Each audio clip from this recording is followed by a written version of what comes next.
Good afternoon, everyone, and thanks for joining us here for another edition of our 10 Weather Impact Show. I'm meteorologist Aaron White, and it's been a pretty nice day here so far as we've had a lot of sunshine out there and temperatures are getting back up into the 70s here this afternoon.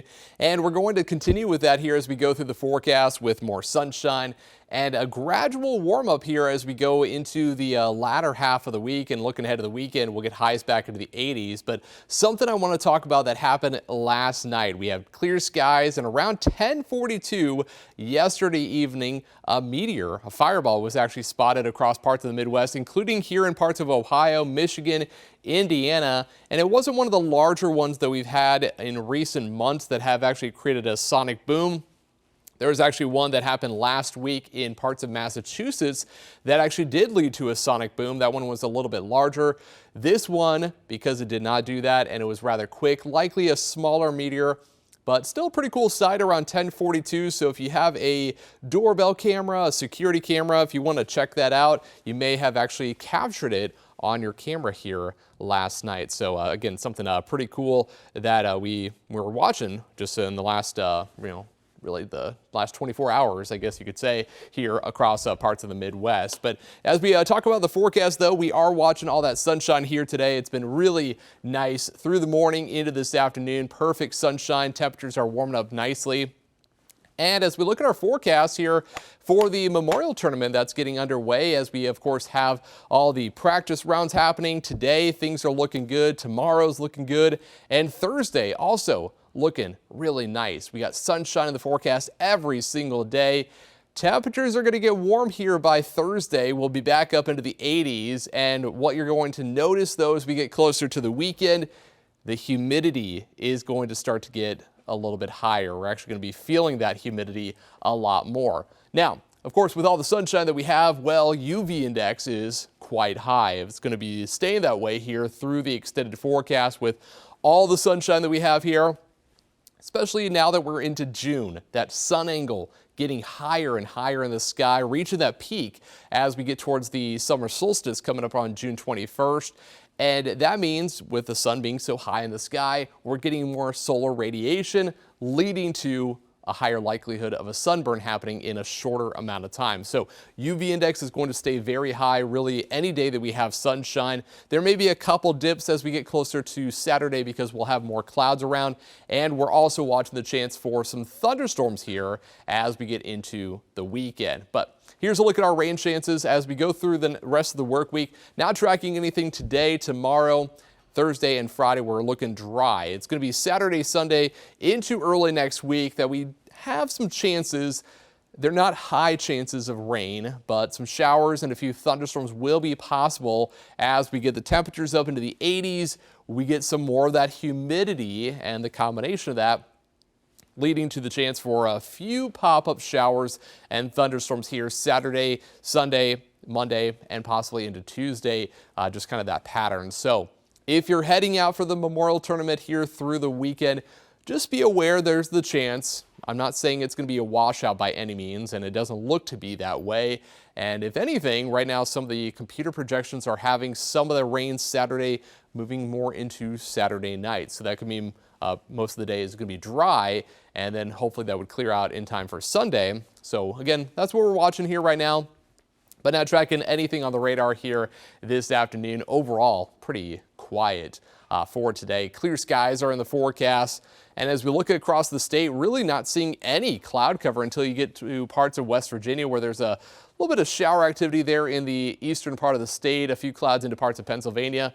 But we got sunshine, clear skies here today. Meanwhile, out across the parts of the upper Midwest into the northern Rockies, we talked about this system yesterday, still spinning out there, producing some rain showers and even some snow in parts of the higher elevations of the Rockies into Montana and also parts of Alberta. They're just west of Calgary, and some of that snow has actually been affecting Glacier National Park. This is one of the updates here, just the most recent one earlier this morning showing all that snow. They had potential for 5 to 10 inches of snowfall in the last 24 to 36 hours. So Kind of wild to think about for June. It's not unusual for those areas to get a little bit of snow even going into June, but still not really what anyone thinks about as we get into these warmer months. And as we talk about the warmer weather here today, we are getting that. We've had sunshine through the morning. We have a few scattered clouds this afternoon, and temperatures are getting up into the 70s, mid to upper 70s in the forecast here for the rest of today. As we go into tomorrow, we'll still see the clear skies tonight into tomorrow morning.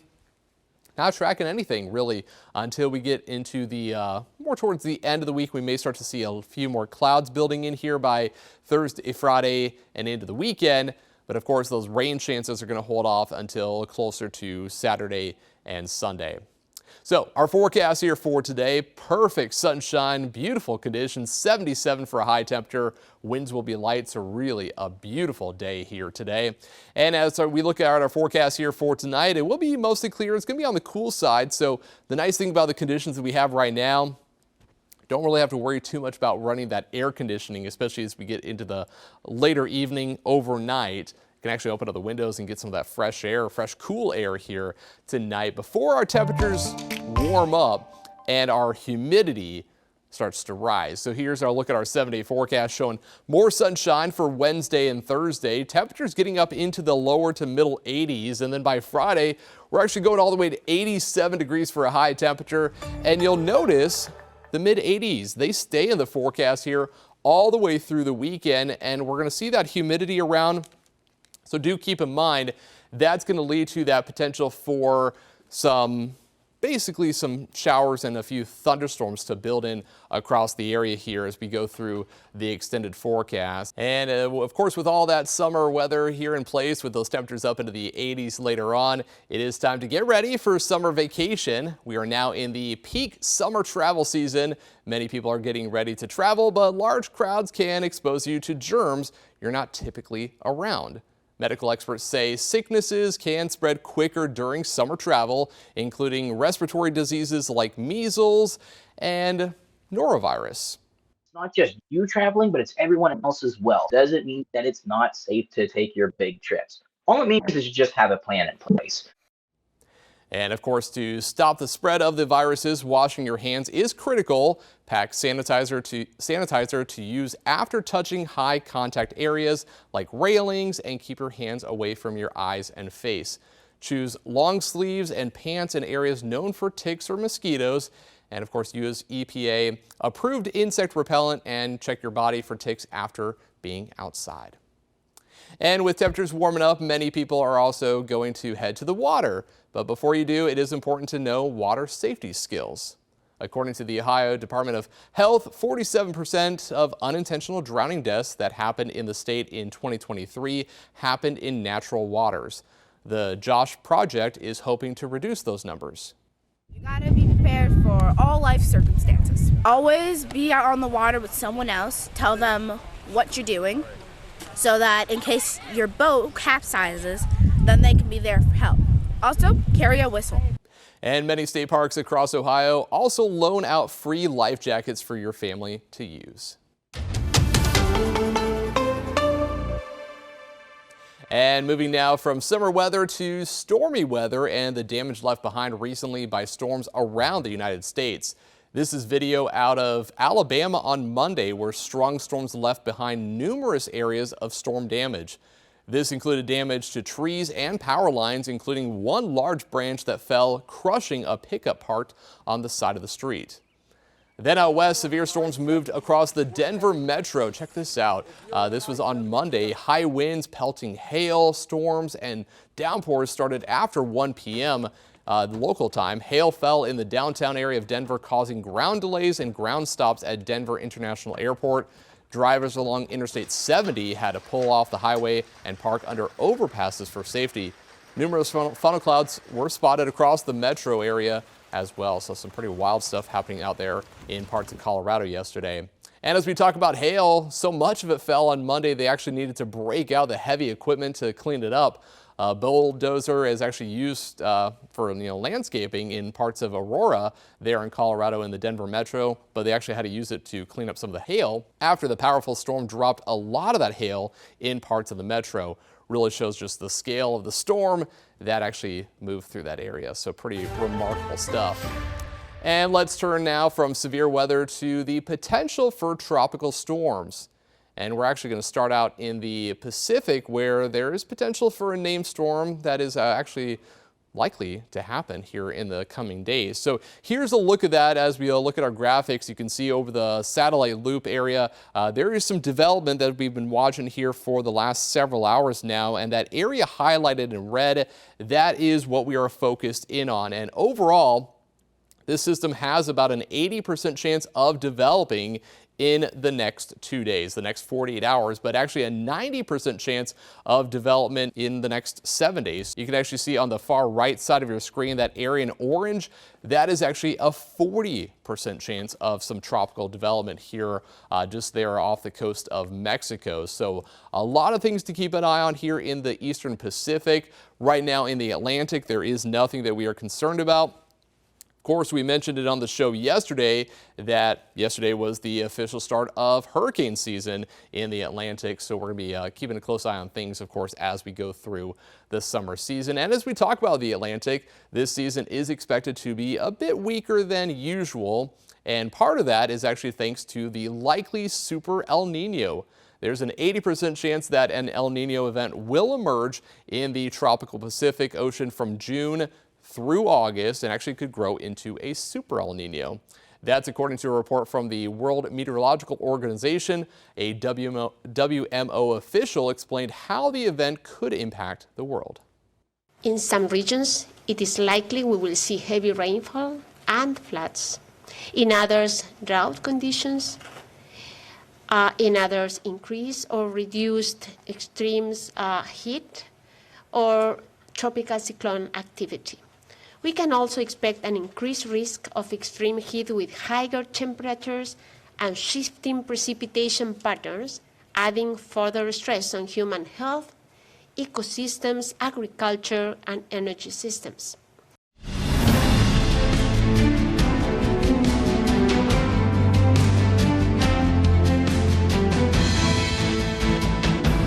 Another climate impact we are watching outside the tropics is the dry weather and drought across the U.S., leading to an already active early fire season as the summer gets underway.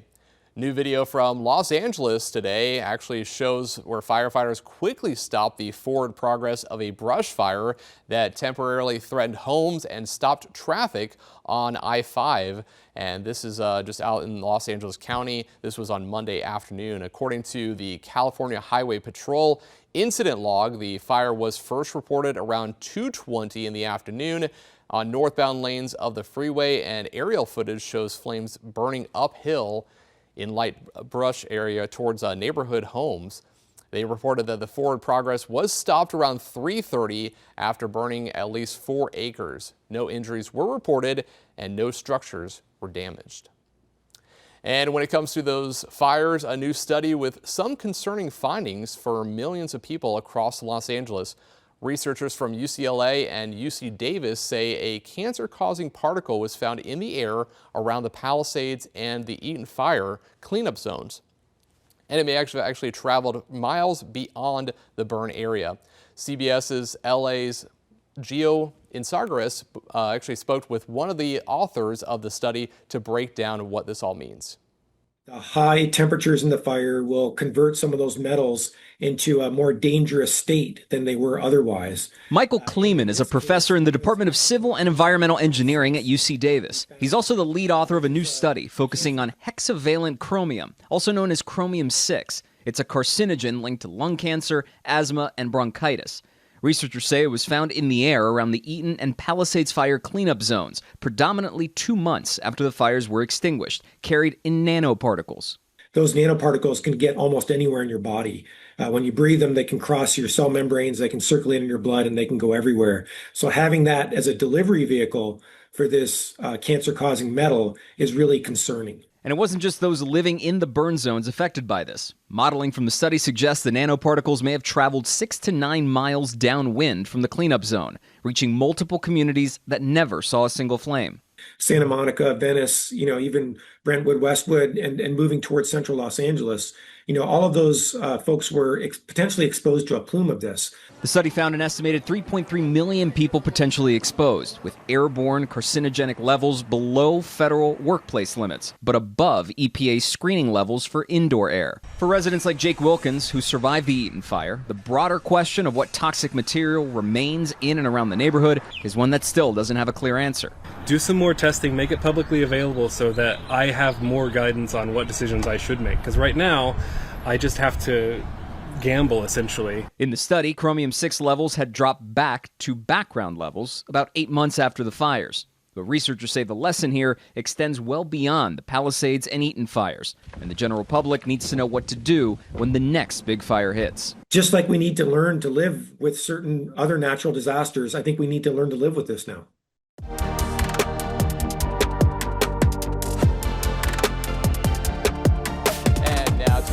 About our environment. If you feel like your electricity bill just keeps going up, you aren't imagining it. Since 2020, U.S. residential energy prices have surged by about 30%. It's now the biggest household energy expense besides gasoline, as a lot of the U.S. looks for ways to cut costs. Ben Tracy with Climate Central introduces us to balcony solar, a way consumers are flexing their power. Okay, and here we are. Alex Curtis is waging a war on his electric bill. Oh, it's super light, too. Yeah, it is. And this is his new weapon. Just around 10 pounds. Yeah, when I did some rough math, this might save me like 30 to 50 bucks a month. It's a thin, lightweight solar panel. Okay, let's try this. Designed to hang on the balcony of his condo in Sunnyvale, California. I think we are good. And plug into any standard outlet. And I think it takes a few seconds to sync up with the grid. So, here it is. It's blue. Blue. All right. Within minutes, he was generating his own power. Easy. No electrician or expensive rooftop installation required. So you're already saving money on your electric. Yeah, that's pretty great. I'm happy. The $400 kit comes from BrightSaver, a nonprofit advocating for plug-and-play solar that works for renters and homeowners on balconies and in backyards. Clean energy actually is the cheapest form of energy around. BrightSaver co-founder Cora Stryker says these panels not only trim your planet-warming emissions, but can also cut your monthly electric bill by 10 to 25%. They cover a part of your energy bill, and then you do need to draw the rest from the grid, as you do now. So this is a way of lowering your bill. You're not going to zero it out. That's right. It's called plug-in or balcony solar. It's so popular in Europe, the Germans even have their own word for it, according to BrightSaver's Rupert Mayer. It's Balkonkraftwerk. And what does that mean? That means balcony power plant. Balkonkraftwerk. An estimated 4 million balcony solar units are now installed in Germany, but the U.S. has been slower to adopt this tech, largely due to utility regulations and red tape. And that is patently ridiculous for these little systems. I mean, those laws were intended for rooftop systems 5 to 20 times as large. But laws are changing fast. 34 states and Washington, D.C. have introduced legislation to authorize plug-in solar. 7 of those states have now passed it. It's kind of like, don't tell me what to do in my own backyard and on my own balcony. For Alex Curtis, it's about energy independence. I mean, this is energy independence on your balcony. Yeah, I think that's what gets me pretty excited, like being able to power my own stuff and be self-sufficient in baby steps. What do you think the neighbors are going to say? I think there's going to be questions. For Climate Central, I'm Ben Tracy.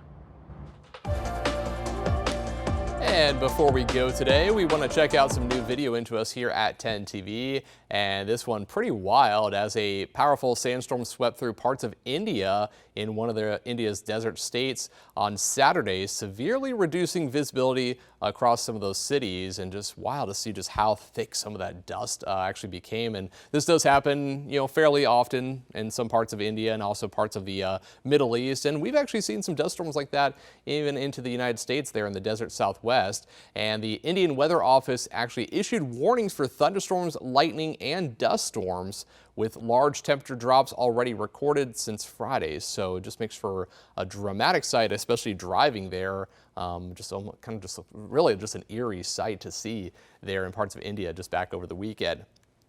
And before we go, finally, actually over the weekend, we had the rare blue moon that rose above just many parts of the country. We saw it here in Ohio. This video actually out of parts of Greece as they captured the just cool phenomenon. This is actually, happens about once every couple of years where we have 2 full moons that actually happen in the same month. So this refers to the second full moon within the same calendar month. A relatively uncommon event, but this also marks the end of spring. Despite the name of the phenomenon, however, the moon is not actually blue.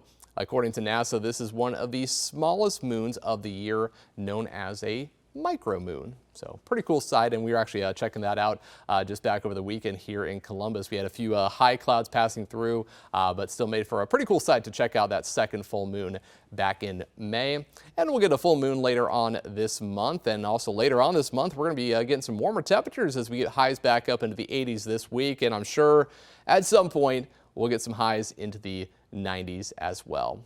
But that'll do it for us here today on the 10 Weather Impact Show. Coming up later on this evening, Chief Meteorologist Chris Tomer will be in with the latest forecast, of course, looking ahead to the Memorial Tournament and those chances for showers and storms here by Saturday and Sunday. So until then, you can catch more news and weather online, as always, at 10tv.com.